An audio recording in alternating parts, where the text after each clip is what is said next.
பிரியமானவர்களே, இயேசுவின் நாமத்தில் நான் உங்களை வாழ்த்துக்கிறேன். நான் எங்கேருந்து உங்கள்கிட்ட பேசுகிறேன்னு தெரியுமா? எங்கள் நால்மாடி கிராமத்தில் எங்களுடைய பண்ணை வீடு, அதுக்கு பின்பக்கத்தில் இந்த மாதிரி காட்டு பகுதி இருக்கிறது.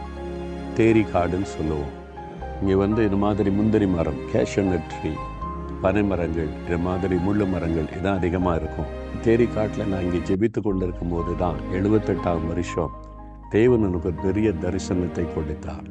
நான் கேட்டேன், எதுக்காக இந்த நால்மாடி கிராமம் கொண்டு நீங்கள் எதுக்கு என்ன அழைச்சிருக்கிறீங்க? நான் என்ன செய்யணும் ஆண்டவரே?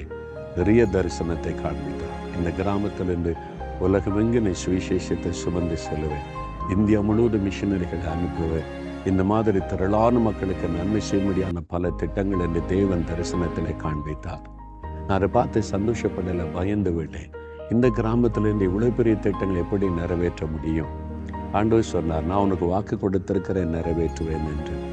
இன்றைக்கு அதை நிறைவேறுகிறதே நான் பார்க்கிறேன். பாருங்கள், இன்னைக்கு உங்களை பார்த்து ஆண்டவர் சொல்றாரு, ஆதியாகமம் 12ஆம் அதிகாரம் 2ஆம் வசனத்தில், நான் உன்னை ஆசீர்வதிப்பேன், உன் பேரை பெருமைப்படுத்துவேன், நீ ஆசீர்வாதமாக இருப்பாய். ஒரு அடி நிலம் கூட ஊழியத்துக்கு கிடையாது, சொந்தமாக ஒரு இடமும் கிடையாது, வெறும் காட்டிலையும் தோட்டத்திலையும் ஜெபித்து கொண்டிருந்த நாட்களில் தேவன் வாக்கு கொடுத்தார்.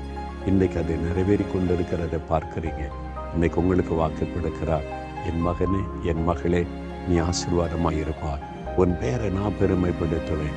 நீ வேலை செய்கிற இடத்துல, பிஸ்னஸ் பண்ணுற இடத்துல, நீ வசித்து கொண்டிருக்கிற இடத்துல, நீ ஊழியர் செய்கிற இடத்துல நான் உன்னை ஆசீர்வதித்து அநேகருக்கு ஆசீர்வாதமாக மாற்றுவேன், உன் பேரை பெருமைப்படுத்துவனை கர்த்தர் வாக்கு கொடுக்கிறார். விசுவாசிங்க.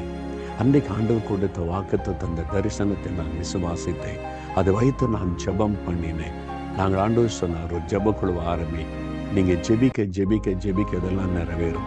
ஜெபத்தின் மூலமாக தான் அந்த நிறைவேறுதலை காண முடியும். வெறும் வாக்குத்தத்தத்தை வைத்துக்கொண்டு சும்மா சொல்லி கொண்டு இருந்தால் போதாது. ஜெபம் பண்ணுங்க, அதை சொல்லி ஜெபம் பண்ணுங்க. நீ சொன்னீரை எனக்கு நிறைவேற்றும், இப்படி காண்பித்தீரை அதை செய்யும். நீங்கள் ஜெபிக்க ஜெபிக்க ஜெபிக்க அதை நிறைவேறுவதை காண்பீங்க. இன்றைக்கு உங்களுக்கு கர்த்தர் வாக்கு கொடுத்திருக்கிறார், நீ ஆசீர்வாதமாக இருப்பாய், உன் பேரை பெருமைப்படுத்துவேன். தகப்பனே, நீர் கொடுத்த அந்த வாக்கு தத்தத்திற்காய் ஸ்தோத்திரம். இவள் உம்முடைய மகன், உம்முடைய மகள், உம்முடைய பிள்ளைங்க, உங்கள் குடும்ப ஆண்டவரே, இவங்களை ஆசீர்வதித்து ஆண்டவரே இவருடைய பெயரை பெருமைப்படுத்தி அநேகருக்கு ஆசீர்வாதமாய் வைக்கும்படி இயேசுவின் நாமத்தில் ஆசீர்வதித்து ஜெபிக்கிறேன். நீர் கொடுத்த வாக்கு தத்தனுடைய வாழ்க்கையில நிறைவேறட்டும். இன்று முதல் அந்த மாற்றத்தை பிள்ளைகள் காணும்படிக்கு செய்யும். தொடர்ந்து இந்த வாக்கு தத்தத்தை பற்றி கொண்டு ஜெபிக்க கிருபை தாரும். அவளை உயர்த்தி மேன்மைப்படுத்தி கனப்படுத்தி அவருடைய பெயரை பெருமைப்படுத்தி அநேகருக்கு ஆசீர்வாதமாய் வைத்தருளும். இயேசுவின் நாமத்தில் ஜெபிக்கிறேன் பிதாவே. ஆமென், ஆமென்.